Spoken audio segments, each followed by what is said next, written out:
At brunch, my greedy daughter-in-law whispered, "With any luck, this will be her last Christmas." I stayed silent. On Monday, I canceled the mortgage, and she begged for forgiveness on her knees. Those words cut through me like ice. The Christmas music playing in the background suddenly felt distant, drowned out by the pounding of my heart.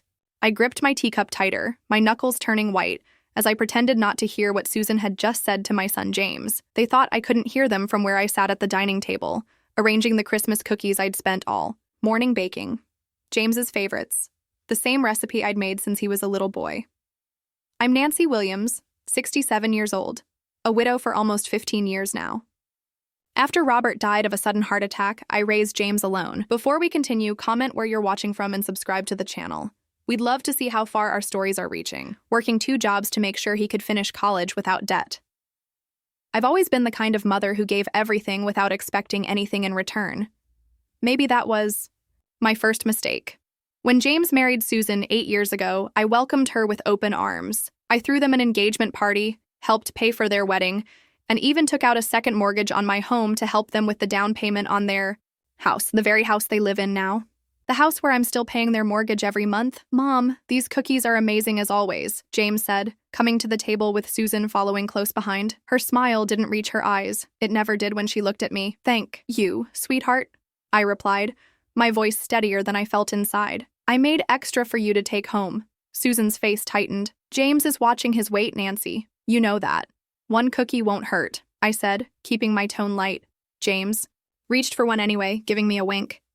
For a moment, I saw my little boy again, not the 40-year-old man who seemed to grow more distant with each passing year. The rest of Christmas Day passed in a blur. My grandchildren, Emma and Liam, opened the presents I'd carefully chosen for them. Susan barely acknowledged the gifts, quickly setting them aside for the better ones they would open later at home. The children were sweet, but I could see how they'd been trained to keep their distance from me. Susan made sure of that. As everyone prepared to leave, Susan cornered James in the hallway, thinking I was busy in the kitchen. That's when I heard those words, "With any luck, this will be her last Christmas." James didn't object, didn't defend me. He just nodded silently. I froze, the dishes in my hands suddenly heavy.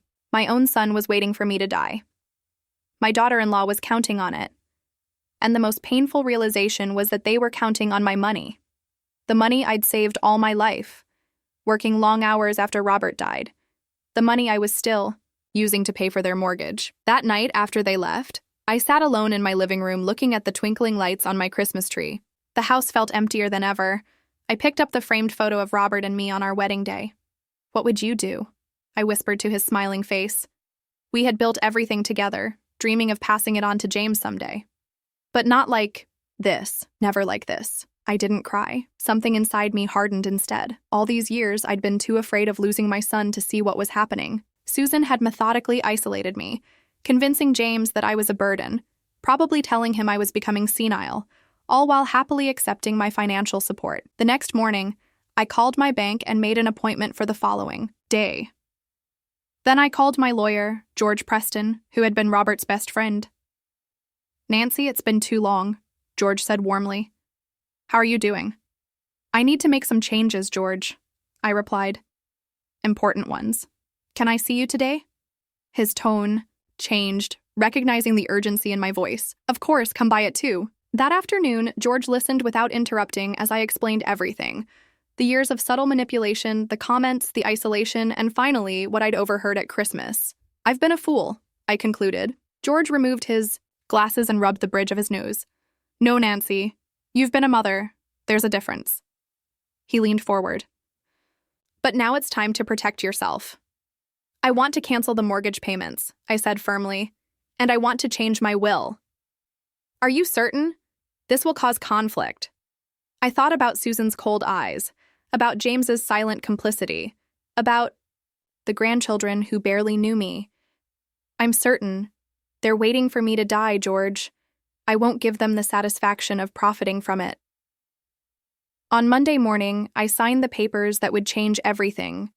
By noon, the bank had processed my request to cancel the automatic mortgage payments that had been supporting James and Susan for years. By evening, the changes to my will were official. No longer would everything go to James upon my death. Instead, most would go to a trust for my grandchildren's education. accessible only when they turned 25, with strict conditions that Susan couldn't touch a penny. I was just finishing dinner when the doorbell rang. Through the peephole, I saw Susan, her face flushed with anger. James stood behind her, looking pale and confused. I opened the door and stood tall, feeling stronger than I had in years. "What have you done?" Susan demanded, pushing past me into the hallway. "I think you know exactly what I've done," I replied calmly. "The bank called about the mortgage," James said, his voice shaking. "They said the payment was rejected.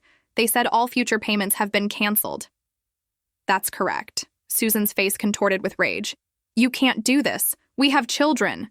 What are we supposed to do?" "The same thing other adults do, Susan. Pay your own bills." "Mom," James stepped forward. "There must be some misunderstanding.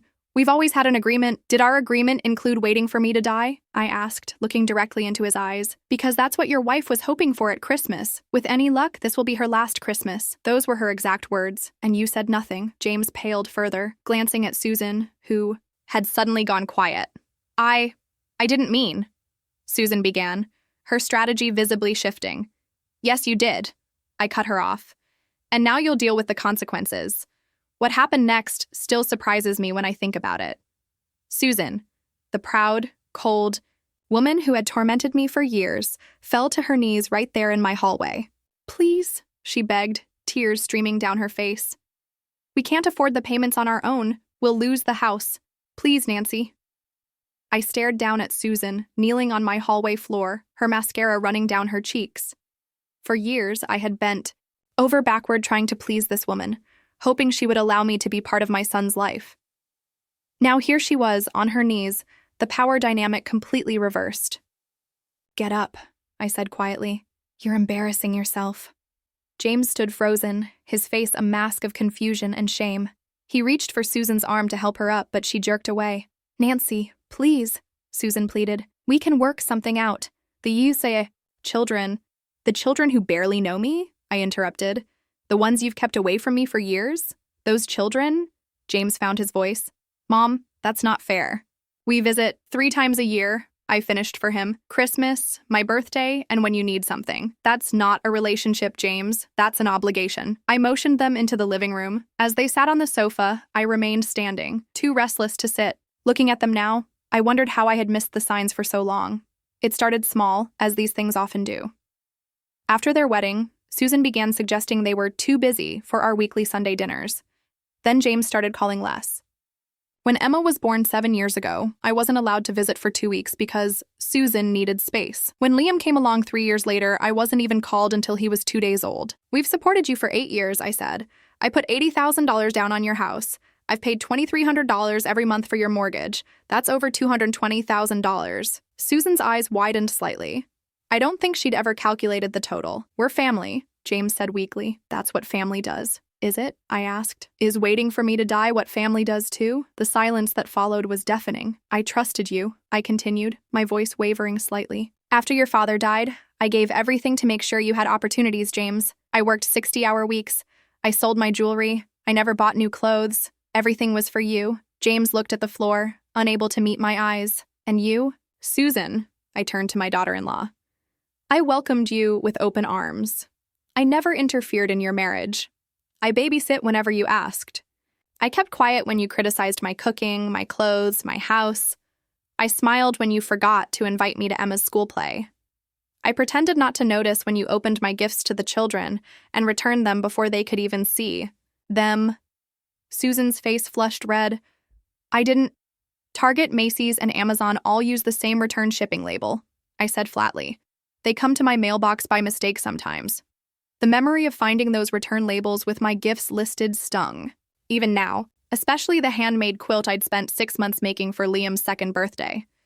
Susan had returned it without even showing it to him. "What do you want from us?" Susan asked, her voice hardening as she realized begging wasn't working. "Nothing," I replied simply. "That's the point. I don't want anything from you anymore.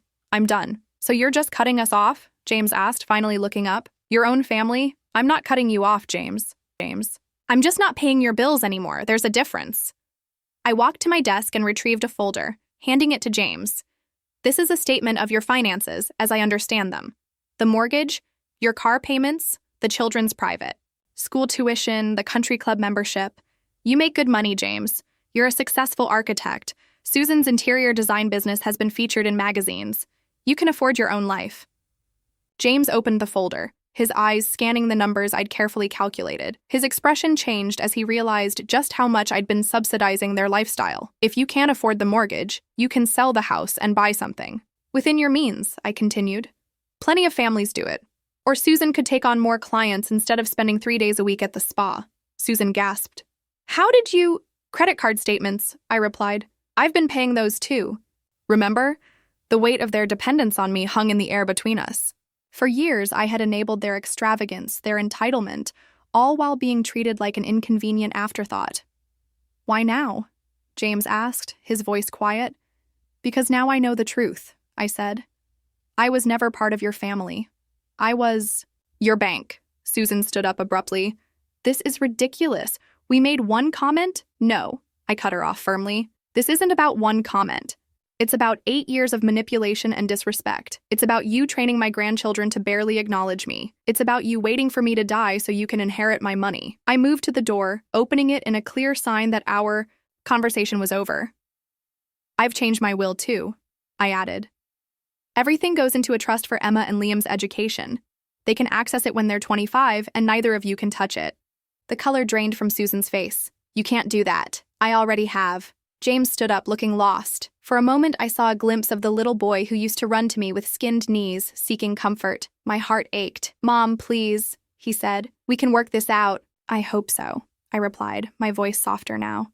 But not tonight. I think you both need to go home and figure out your finances. They left in silence, the door closing behind them with a soft click. I leaned against it, suddenly exhausted. I hadn't raised my voice once, but I felt as though I'd been screaming for hours. The house was quiet again. I walked to the kitchen and made a cup of tea, my hands shaking slightly. On the refrigerator door, held by magnets, were the few photos of Emma and Liam that I had managed to collect. Beautiful children who barely knew me. My phone buzzed. A text from James. This isn't over. I set the phone down without replying. He was right. This wasn't over. After years of manipulation, the real battle was just beginning. But for the first time in a long time, I was ready to fight. That night, I slept better than I had in years. No more pretending. No more financing ungrateful children. No more silent suffering. I had finally found my voice. 3 days passed without a word from James or Susan. No calls, no texts after that ominous "this isn't over" message. The silence was both a relief and a new kind of pain. I busied myself with cleaning out closets and sorting through old papers, things I'd put off for years. In my home office, I pulled out a filing cabinet drawer filled with financial documents. Robert had always been so organized with our paperwork. After his death, I tried to maintain his system, but over time, things got shuffled and mixed together. As I sorted through the files, a folder labeled Power of Attorney caught my eye. I didn't remember creating such a file. Opening it, I found documents I'd never seen before, papers granting James power of attorney over all my financial affairs. My signature was at the bottom of each page, except it wasn't my signature. Close, but not quite right. The N in Nancy was formed differently than how I write it. My hand trembled as I held the papers up to the light. Someone had forged my signature. The room seemed to tilt sideways. I grabbed the edge of the desk to steady myself, my heart pounding in my ears. Who would do this? The answer was obvious, but I didn't want to believe it. I called George immediately. Nancy, is everything all right? His concern was evident. I need you to come over, I said, my voice shaking. Now please, and bring any documents I've signed recently. An hour later, George sat at my dining room table, examining the forged power of attorney papers through his reading glasses. This is serious, Nancy, he said gravely. This is fraud. Criminal fraud. Could James have done this? I asked, though I already knew the answer. George sighed, removing his glasses. It's possible, but my guess would be Susan. These were prepared by a different law firm than mine, Sanderson and Burke. He tapped the letterhead. They're known for estate planning, but they have a certain reputation. What kind of reputation? Let's just say they're creative with interpretations of elder law. He placed the documents in his briefcase. I'm taking these to have them analyzed. In the meantime, we need to check your accounts to make sure nothing has been accessed. Spent the next 2 hours on my laptop, reviewing every bank account, investment portfolio, and credit card statement.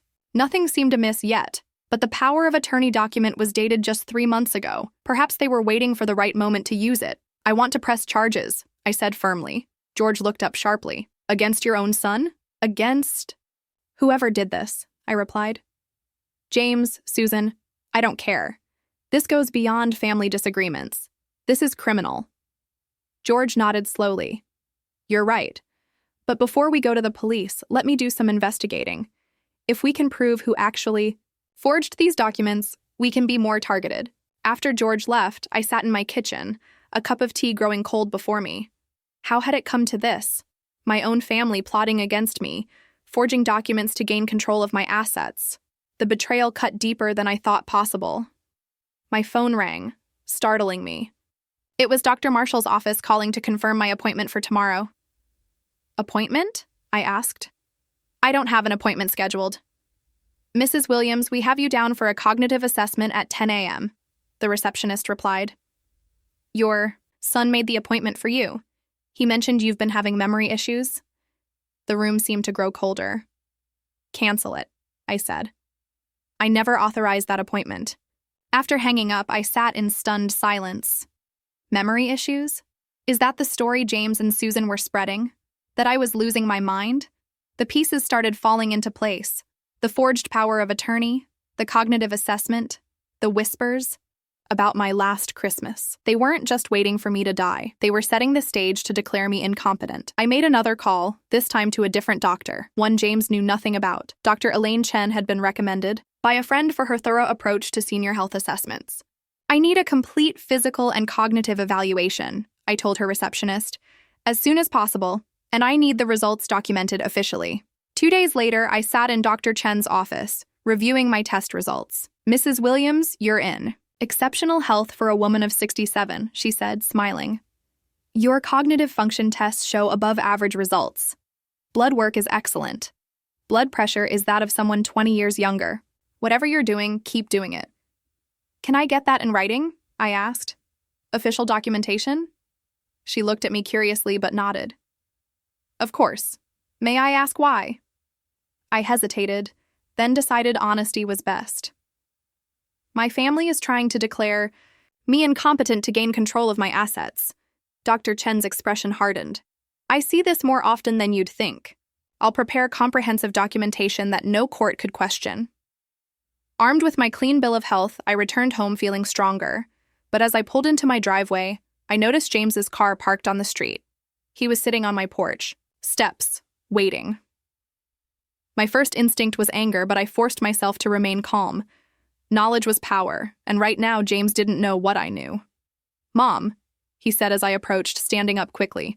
He looked tired, shadows under his eyes, his usually neat appearance slightly rumpled. James, I replied coolly, unlocking my front door. Would you like to come in? He followed me inside, hovering awkwardly in the hallway as I set down my purse and the folder containing my medical reports. Susan and I have been talking, he began. We overreacted the other day. We're sorry. Are you? I asked, turning to face him. Sorry about what exactly? He shifted uncomfortably. About everything. The mortgage situation. We can figure something out. Maybe a payment plan to gradually take over the mortgage ourselves? His tone was conciliatory, but his eyes kept darting to the folder I'd placed on the side table. What was he looking for? Where did you go today? He asked, trying to sound casual. Why do you ask? Just wondering. Susan mentioned she tried calling earlier. I studied my son's face, the face I'd known from the moment he came into this world. I used to be able to tell when he was lying. When had that changed? When had he become a stranger? I had a doctor's appointment, I said, watching his reaction closely. A flicker of something, interest, concern, crossed his face. Everything okay? Perfect, I replied. Dr. Chen says I'm in exceptional health, physically and mentally. His expression faltered just slightly, but enough for me to catch it. Disappointment. My own son was disappointed that I was healthy. That's great, Mom, he said, recovering quickly. I'm glad to hear it. I'm glad to hear it. The silence that followed was heavy with unspoken truths. I could confront him now about the forged documents, the unauthorized doctor's appointment, the plans to declare me incompetent. But something held me back. I needed more time, more evidence. Think you should go, James, I said quietly. He looked surprised. But we haven't discussed the mortgage. Not today, I cut him off. I need time to think. As I closed the door behind him, I leaned against it, my heart heavy. The sun I raised was gone, replaced by someone I no longer recognized. The discovery of their plans had changed everything. This wasn't just about money anymore. It was about survival. The next morning, I woke up with a clarity I hadn't felt in years. The shock of discovering James and Susan's betrayal had hardened. Something inside me. No more second-guessing myself. No more guilt. No more being manipulated. I made a list of everything I needed to do. Secure all financial accounts, change locks and security system, update my will again. Check for other forged documents. Meet. With bank manager, I called George first thing. I need to make sure they can't access anything, I said without preamble. I've been thinking about that, George replied. The forged power of attorney hasn't been used yet from what we can tell, but we need to inform all your financial institutions. Immediately. Can you come with me to the bank today? I'll pick you up at 10. While waiting for George, I called a locksmith. By noon, I had new locks on all doors and a code-only security system that couldn't be overridden without my fingerprint. No spare keys for anyone. At First National Bank, Mr. Peterson, the manager, ushered us into his private office. I'd known him for years. He and Robert used to play golf together. Nancy, good to see you, he said warmly before his expression turned serious. George filled me in on the situation. I'm so sorry you're going through this. Thank you, Frank, I replied. I need to make sure my accounts are completely secure. For the next hour, we went through every account. Frank placed alerts on all of them, requiring in-person verification for any transactions over $500. He also helped me set up a new account at a different bank that James and Susan knew nothing about, where I transferred a significant portion of my savings. What about the safe deposit box? Frank asked. Do they have access to that? My heart skipped. I hadn't even thought about the safe deposit box. It contained my most valuable jewelry, including my mother's diamonds and Robert's watches. I need to check it right away, I said, rising from my chair. The relief I felt when the box was untouched was immense. Everything was still there. The jewelry, the rare coins Robert had collected, and the original deed to our house.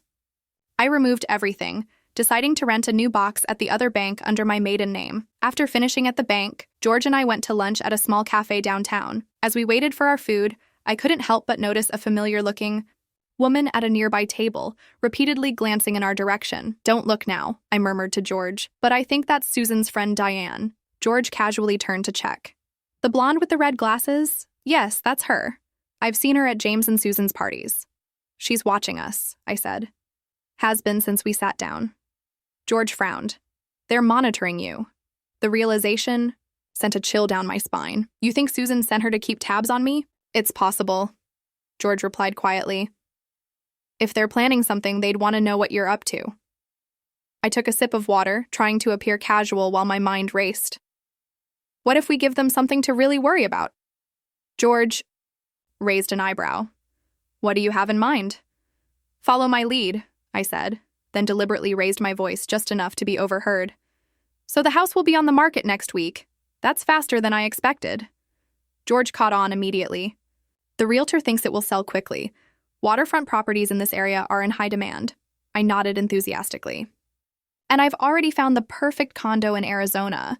The retirement community has everything I need. Out of the corner of my eye, I saw Diane lean closer, straining to hear. Your financial advisor thinks the investment portfolio should be liquidated? George asked, playing along perfectly. Yes, all of it. I want to start fresh. New life, new beginnings. George and I continued our fabricated conversation throughout lunch, making sure to mention selling my house, moving across the country, and completely restructuring my finances. When we finished eating, Diane hurriedly paid her bill and rushed out, phone already in hand. That should give them something to think about, I said, allowing myself a small smile.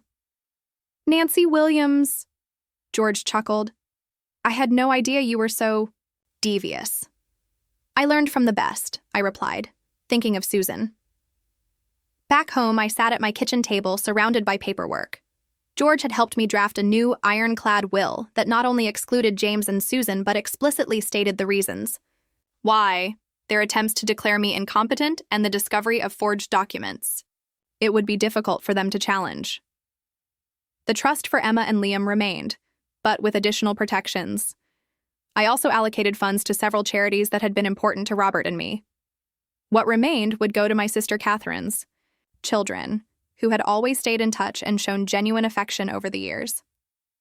As I signed the final document, my doorbell rang. Through the peephole, I saw Emma and Liam standing on my porch, shifting nervously. No sign of James or Susan. Opened the door, surprised. Emma? Liam? What are you doing here? Dad dropped us off, Emma said, her voice small. At 10 years old, she was already showing signs of the beautiful woman she would become. He said we should spend time with you. 7-year-old Liam nodded, clutching a small backpack. He said you might be going away soon. My heart clenched, so the bait had been taken. James and Susan had heard about my plans to move to Arizona, and were now sending the children to try to change my mind. Well, isn't this a lovely surprise? I said, ushering them inside. Are you hungry? I just made some cookies. Their faces lit up, and for a moment I saw genuine excitement. These children, my grandchildren, were innocent in all this. They were being used as pawns in their parents' game, just as I had been. As they ate cookies and drank milk at my kitchen table, I asked them about school, their friends, their hobbies. They seemed surprised by my interest, answering hesitantly at first, then with growing animation. Had no one ever really listened to them before? Grandma, Emma said suddenly, Dad said you're sick. Are you? I nearly choked on my tea. Sick? No, sweetheart. I'm perfectly healthy. But Dad told Mom you were forgetting things, Liam chimed in. He said that's why you were acting weird about the house money, out of the mouths of babes. I took a deep breath, choosing my words carefully. I'm not forgetting anything, Liam. Sometimes grown-ups have disagreements about money, but that doesn't mean anyone is sick. Emma studied my face with a seriousness beyond her years. Are you mad at Dad and Mom? Not at you, I assured her, reaching out to squeeze her hand. Never at you. We spent the afternoon baking more cookies, playing board games, and looking through old photo albums. I showed them pictures of James as a little boy, of Robert teaching him to ride a bike, of our family, vacations. They were fascinated, asking questions about their father's childhood that no one had ever answered before.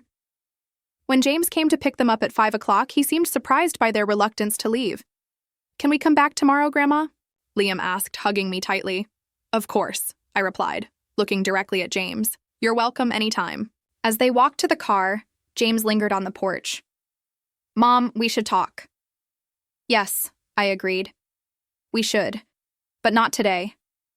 I heard you're thinking of moving to Arizona, he asked, his tone casual but his eyes watchful.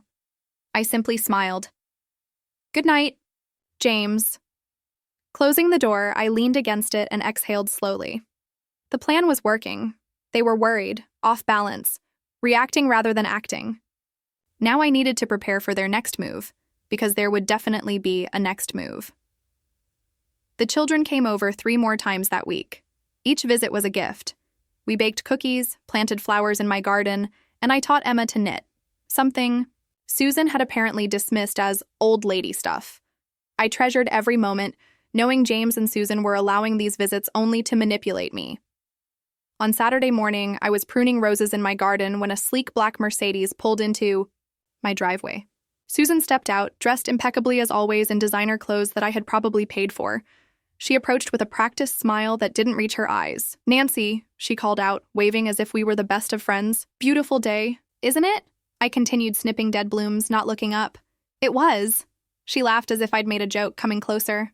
The children haven't stopped talking about their visits. They really enjoy spending time with you. How convenient that you've suddenly decided to allow that, I replied, finally meeting her gaze. Her smile faltered slightly. May I come in? I brought pastries from that French bakery you like? I considered refusing, but curiosity won out. What was her angle this time? Fine, I said, removing my gardening gloves.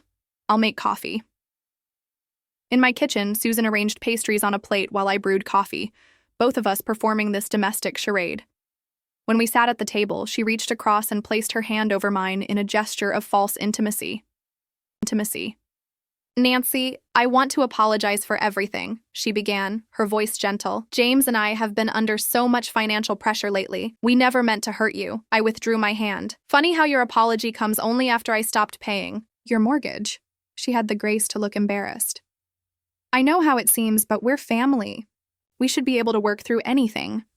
Like forged power of attorney documents? I asked calmly. Susan froze, the coffee cup halfway to her lips. I don't know what you're talking about. I think you do, I said. Just like you know about scheduling cognitive assessments for me without my knowledge. Just like you know about telling my grandchildren I'm sick and forgetting things. The color drained from her face. James was concerned. Save it, I cut her off. I've seen the documents. I've spoken to the doctor's office. I know exactly what you were planning. Susan set down her cup, abandoning the pretense of friendliness. You don't understand our situation? Then explain it to me, I challenged. Explain why my son and his wife were trying to have me declared incompetent. She glanced around nervously, as if looking for an escape route. Finding none, she sighed. We're in debt, Nancy. Serious debt. The house, the cars, the country club, the private schools, all beyond your means, I said. I've seen the numbers. It's more than that, Susan admitted, her voice lower now. James made some bad investments. We remortgaged the house behind your back last year. We owe nearly $400,000 to some difficult people. This was new information. What kind of difficult people? The kind who don't send late payment notices, Susan replied, her eyes finally showing genuine fear. We're running out of time. I sat back, processing this revelation. James had gotten involved with loan sharks? It seemed incredible, yet it explained the desperate measures. So your solution was to take control of my money? I asked. Instead of coming to me honestly? Would you have helped? She countered. We'll never know, will we? I replied. Because you chose deception instead of truth. Susan's composure cracked. Further. We were desperate. These people have threatened James. They've driven by our house. They know where the children go to school. Despite everything, a flicker of concern for my grandchildren sparked in my heart. Have you gone to the police? She laughed bitterly. With what evidence? James destroyed all the paperwork. He was ashamed. The Susan sitting before me now was different from the polished, cold woman I'd known for years. This Susan was scared, desperate, and for once, possibly honest. I need to speak with James, I said firmly. He's too proud to admit how bad things are, Susan replied. But he's terrified, Nancy. We both are. Before I could respond, the doorbell rang. Through the window, I saw James's car now parked behind Susan's. When I opened the door, he looked surprised to see his wife there. Susan, what are you doing here? He asked, stepping inside. Having an honest conversation for once, I answered, for her. Something you might want to try. James looked between us, his expression guarded. What's going on? She knows everything, Susan said quietly. About the debt, the people you borrowed from. James's face went white, then red with anger. You told her? After we agreed? Enough, I interrupted. Sit down, James. Right now. To my surprise, he obeyed, sinking into a chair at the kitchen table. I remained standing, looking down at my son and his wife, both now silent, waiting. I want the truth, I said. All of it. No more lies, no more manipulation. For a moment, I thought James might refuse. Then his shoulders slumped, and he began to speak. The story spilled out. Bad investments, mounting debts, borrowing from increasingly questionable sources. Susan occasionally filled in details he omitted. The picture that emerged was worse than I'd imagined. So instead of coming to me for help, I said when they finished, you decided to forge documents and have me declared incompetent so you could take everything I have. We were going to pay it back, James insisted weakly. With what? I asked. After you'd taken everything, what would be left to pay back? Neither answered. Do you have any idea what you've done? I continued, my voice rising despite my efforts to stay calm. You betrayed the person who has supported you your entire life. You were willing to destroy me to save yourselves. We were protecting the children, Susan tried. Don't you dare use Emma and Liam as shields, I snapped. This was never about them. This was about maintaining your lifestyle at any cost. James looked up, tears in his eyes. I'm sorry, Mom. I was desperate. Sorry doesn't erase what you did, I replied. Sorry doesn't change the fact that you were willing to declare your own mother mentally incompetent to get your hands on her money. The kitchen fell silent except for Susan's quiet sniffling. I looked at them, my son and the woman he had chosen, and felt a strange mixture of anger, pity, and grief. Here's what's going to happen, I said finally. I will help you with this debt, not for you, but for Emma and Liam. I won't have my grandchildren threatened. Hope flickered across their faces. But, I continued, there will be conditions. Strict, non-negotiable conditions. Anything, Susan said quickly. First, you will sell the house and move into something you can actually afford. Second, the children will spend every weekend with me. No exceptions. Third, you will both seek financial counseling and stick to a budget I help create. James nodded, looking relieved but wary. Is that all? No, I said firmly. You will both sign a legally binding document admitting to the forgery and attempted fraud. If you ever try anything like this again, I will take it straight to the police. Susan gasped. You would have your own son arrested? You were willing to have me declared insane, I reminded her coldly. Don't test me on this. They exchanged glances, a silent communication passing between them. Do we have a deal? I asked. James nodded slowly. Yes, we have a deal. Good, I said. George will draw up the papers. Until then, get out of my house. They left without another word, the defeat in their postures giving me no satisfaction. When the door closed behind them, I sank onto the sofa, emotionally drained. I had won this battle, but at what cost? My relationship with my son was fundamentally changed. Trust, once broken, is not easily repaired, but at least now there was honesty between us, however painful, and I had my grandchildren back. That, more than anything, felt like victory. 1 year later, I sat on my patio watching Emma and Liam splash in my swimming pool.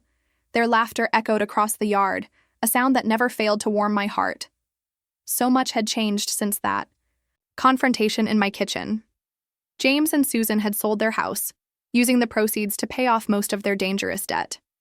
I had covered the remainder, $120,000, not as a gift, but as a loan with clear terms, legally documented by George. They now lived in a modest townhouse, still nice but within their actual means. Grandma, watch this, Liam called out before attempting a cannonball that sent water splashing over the pool's edge. I applauded, genuinely delighted by his joy. Emma, now 11, swam to the edge of the pool and rested her arms on the concrete. Are you coming in, Grandma? Maybe later, sweetheart, I replied, smiling at her sun-freckled face.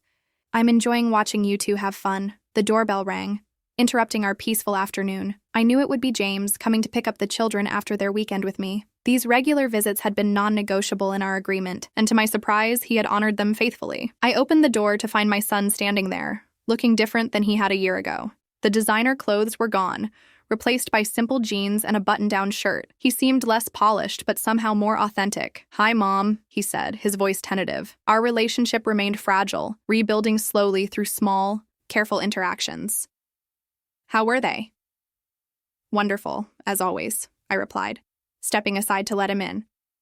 They're in the pool. Would you like some iced tea while they dry off? He nodded, following me to the kitchen. We moved around each other cautiously, the weight of the past still between us, but lightening gradually with time. Susan and I finished the financial counseling program, he said as I handed him a glass. Last session was Tuesday. That's good, I replied, genuinely pleased. Has it helped? James nodded, looking down at his glass. More than I expected.